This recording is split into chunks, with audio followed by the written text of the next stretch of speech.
Hi, this is Chandler with Classic Care, and I just want to share this ottoman cleaning. And the reason why I'm sharing it is because was the most challenging ottoman I've had all year. It's very heavily soiled, and I just want to share the process and the steps that I took to get it to an acceptable level. Um, Cleaning definitely is considered to be a science if you use the right cleaning agents, but it is not 100% science. I look at cleaning more as an art. So sometimes um, your first step will not be enough. And so that's why it's very important to check your cleaning. Um, and then sometimes you just got to clean it again.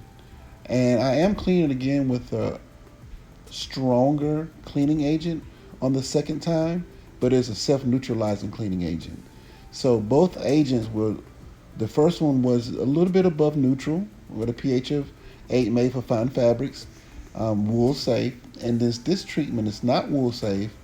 It is probably a pH of 9, between the 8 and 9 when it goes down, but it will self neutralize down to a neutral.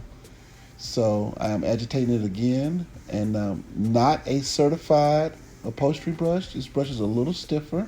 It's a nylon brush, but this ottoman is so oily and so much soil and oil that I really needed some aggressive agitation to break it up.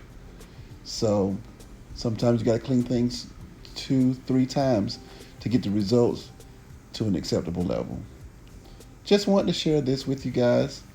If you have any questions, you can reach me at 404-914-3103. And thanks for viewing.